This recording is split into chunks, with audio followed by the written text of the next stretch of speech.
duraan dursa Oromoon maal ja'a bakka garaan jiru miilaan nama geessa bakka garaan didu miilaan nama dheessaa jedhan garaan keenya waan as jiruuf dhufne cufa dura ummata hawaasa Oromoo naannawa kanaatiin galatoonfachuu barbaada. Hawaasni Oromoo naannawa kana waraana bilisummaa Oromooti hojii aarsaa guddaa kafale. Aarsaa guddaa lubbuu itti kafale garuu waraanni bilisummaa Oromoo dadhabutti rakkatutti rakkoo san cufa keessa tuujii ta'eef keessa baasee jechuudha. Hawaasa dhugaa barabaraan yeroo hunda galatoonfachuu qabu galata guddaa qabdu. Gaafa nuti leenjinu haala isin ammaan tana ijoollee itti leenjisaa jirtanii fi haala nuti leenjifnu haala addaa ture. Uummanni keenya nun beeku garii maqaa biraatiin fi hamaa ture. Tokko tokkootuuf beekaa ture. Gama tokkoon uummata keenya dheessina gama tokkoon diina dheessaa turre jechuudha. Haalli suniif haala kan hoggaa laallu haalli ammaan tana gammachuu. Waboon arraan tana jirtu fira qabdi. Rabbi illee ni qabdi. Addunyaa fi faranjii illee ni beekti jechuudha. Gaafa keenyaa namni nun beeku. Dukkanatti ija dhiibaa turre. Dirree tana gaafan isin dhufu waadaa kiyyan haaromse guyyaa tokko qabaadhes lama qabaadhes gaafaan lubbuutii hin bashannansiisee dirreen itti bashannansiisu jedheetiin ifitti murteesse gaafa guyyaa goototaa yennu nama murna tokko gaafa dhokannee hayni muraasa yookaan saayilii tokko guyyaa goototaa kabajneetu jiraachaa ture. Haa galatoomanii uummanni naannawa kana isin simatanii isin jiraachisanii ardhaan isin ga'anii isin waliin hirmaatanii dhiiraa dhalaadhaan diqqaa guddaadhaan maanguddoon taganni isaanii haganan jedhamne daa'ima dhalattuun as keessa ergaa ture yoo guddatte torbaan lama kun martinuu irratti argamuudhaaf hedduun itti gammada. Yeah, the message that I want to send to everybody in the US about the Wobos over here, we need to stand by them. These are the young people that the senator was talking about in the US. These are the kids that put Abiy in power, but right now they had no choice but to pick up a gun because he's killing our people, he's burning their houses, so this is the only choice that they have, and we in America, we have to help them financially any way that we can. Guyyaanni guyyaa goototaa qofa miti anillee akka namaatti guyyaa marabbi godhe ta'e guyyaa kanan dhaladhe guyyaa dhaloota kootiiti jechuudha.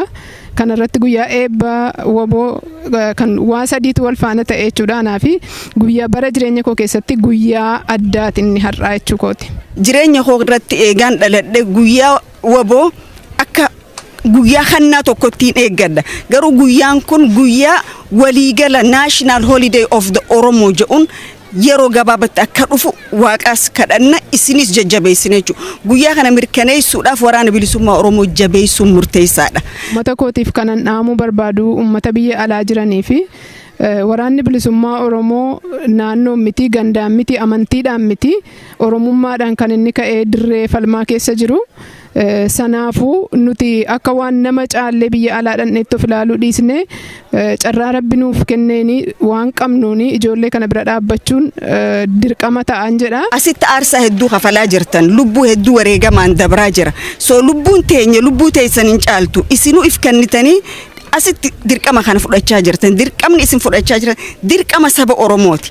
Tokko Oromootirra dirqamaa jira jechuudha. Beeytonni medical doctor ta'e engineer ta'e technology adunyaan kun duraan mure beeytan koottaa wanni isin dhorgu hin jiru dirree tana dhufuudha. Bakka feetan hin dhufuu dandeettan. Bakka garaan nama jiru miilli naman hanqatu jette Oromoo mammaayte. Yoo garaan keessan qabsoo tanaaf bu'aa buuseen dabra kayatan taate irratti hirmaadha. Horiidhaan humnaan beekumsaan dandeettiidhaan balbalti isinii banaadha. Waboon balbala eenyuufuu banaa goote irraa cufaa hin qabdu. Namni garii akka waboon waan hin dhiyeessinetti akka waan welkaamii hin qabne haasoytan eenyuufuu banaadha. Nuti ani gaafaan dhufuu danda'a jedhee osoon hayyaman gaafatin dirree tanatti argamee na simatan akka na simatan isinu argaa turtanatti fakkaata. Arda ammoo sanuu caala. Jaallan dhufan kana ka dirree qabsoo tureef ka dirree qabsoo hin turin akka itti nu dhiyeessan akkana jennee himuu hin dandeenyu. Welcome dirreen isinii banaadha warri biyya alaa jirtaniin isinii jedha irratti hirmaadha. Ala teenye woboo jechuu odoon ta'in dhufnee halkan tokkollee bullee jiruuf jireenya woboo laaluun nurra jira. Hoggaas nu dhagaama jechuudha. Biyya tana ka bilisoomsu rabbi wajjin isini garuu takkee keessaniitu lubbuun bilisummaa san arka. Hedduun keenya qaama hidhannoo keessa hin jirreetu itti bashannana jechuudha. Isin hidhannoo qaamaa qabdan nuti hidhannoo sammuu qabna. Isinis hidhannoo mudhii jabeessa. Nutis hidhannoo sammuu jabeessine waan dandeenyuun akka waboo Global Task Force itti gargaarsa waraana bilisummaa Oromoo idila addunyaa ganna sadeen irra dabarre hojjechaa turre arra waaniin arkerraa ka'ee wanni nuti hojjennu dhibbarraa dhibbatti akka ol ka'u waadaan galuu barbaade jechuudha. Nu cufti waboota Oxford keessaa dhufne. Nuti waboon nuuf jiruuf jireenya keenya. Waboon agartuu ija saba Oromooti. Murteessaa qabsoo bilisummaa Oromooti. Impaayira Itoophiyaa afaan qawweetiin jaarame wabootu afaan qawweetiin diiguu danda'a. Waboodhaaf nuti galaa ta'uu nurra jira. Bakka isin rakkattan bakka irrinni keessa mul'atetti yeroo hunda za'a 24 isin cina jirra isin wajji dhaabbanna wareega lubbuutillee barbaachifnaan jabaadha. Isin ummata Oromootiif kannaadha. Gift from the God akka faranjiin jettu kannaa waaqni ummata Oromootiif isin kanneen. Onnee teenya keessa jirtan jaalala guddaa isinii qabna, kabajaa guddaa isinii qabna. Warri biyya alaa argu jirtan dirreentuun waan fakkaattu dargaggeetti lubbuu isaanii qaalii deebii hin qabne kabaasaa jiru. Namni nyaata 2-3 nyaatu tokkotti deebifatee ilmaan kana bira haa dhaabatuun isin jedha. Reefa odoon taa'uun jee dargaggoota hoggaan asii arku miira namaattu qabeeta an dargaggoota lama manaa qaba baratanii bashannanii jiraatan. Arra guyyaan galarraa inje guyyaa tara 3 nyaatan taraa takka deebisuu qaban nyaata isaanii. Ilmaan namaati kun. Ijoolleen tun sabaaf lubbuuf kennite.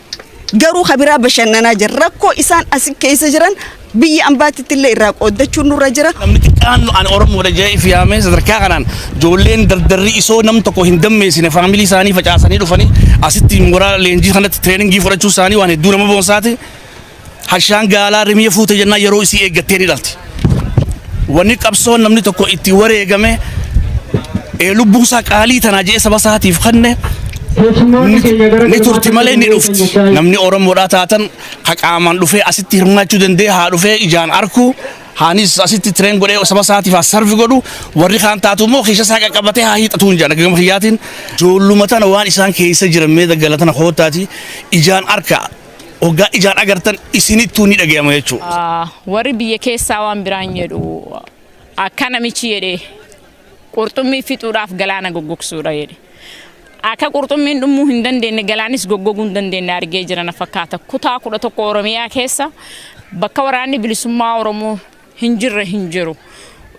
Hagana jedhanillee hin himamne bakka tarkaanfiin hin fudhatamnellee hin jiru.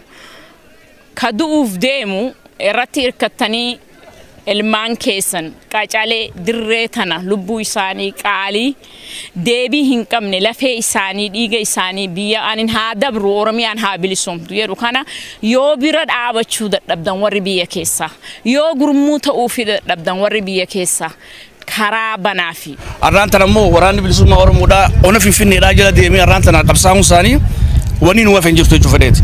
Kanaafuu ani sabni Oromoodhaa kaasiraan alaalaa jirtan abbaa feetan ta'a feetan deeggaraa dhaaba kanaa ta'a feetan dhiisaa ijji halaalatti waan agarreetta mutaaniif keessaa guuran jaan jaalattanii jibbitanii qabsoon galii geemuun siidhaan oolamtu. Waraanni bilisummaa Oromoodhaa dur naannawa tokkoo fi lama qofatti dangaa'e arra Oromiyaa guutuu keessa jira.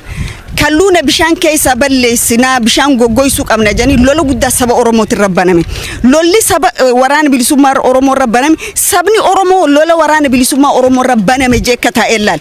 Hundi guugaa shanyii saba Oromoo irratti gaggeeffamaa jirudha. Ganna afran dabre Wallagga afranii fi Gujii fi Boorana waan godhanni beeyna. Hojjaa ilma namaati irratti hin hojjetamne war crime gaggeeffame.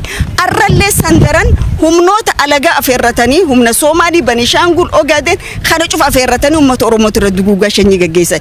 Oromoon silaa dhumtee baramee lilik dhumti.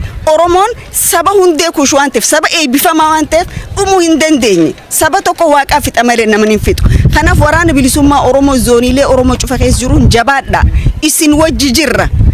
Addatee sarrasaasaa kannaa malee harka keessan diinatti kannina. Waraanni bilisummaa Oromoo duruu beekamaadha.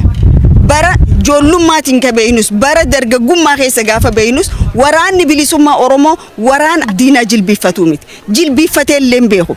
Waraanni bilisummaa Oromoo silaa badee gaafa dargii bada gaafa mallas bada dhugaa qabna. Haqa qabna Gondarin dhayne nuti Maqaleen dhayne Oromiyaadha ka falmachuu jirru Oromiyaa falmachuuf qabsoon teenya itti fufti waraanni bilisummaa Oromoo gudina warra Oromiyaa cufa keessa jirtan isin waliin jirra isin wajji jirra jajjabaadha waaqni isin wajjaato addateessan addaleen caa godhu inja especially warra gandaaf gosaan Oromoo addaan qoodu kayoo ilma Oromoo tokko kan qabsoo bilisummaa Oromoo godhuudhaaf gaara kana bahee lubbuu isaa qaalii kennu wanneen torbaan dabre torbaan lamaan dura miidiyaa irratti argaa ture maqaa gandaadha ilmi sun gandaaf hin baane oromiyaadhaaf lafeentiyaaf lubbuuntiyaa haa dabartu jedhee bahe akkasitti hubattanii yoo qabsoo waliin geeggeessuu dadhabdan karaa banaafi maqaa badaadhaan maqaa gandaatiif maqaa gosaatiif maqaa amantii qabsoon yeroo kana bira dabartee jirti kaayoo diinaa bakkaan gayuudhaaf warreen garii baarlamaa keessa taa'anii haasayan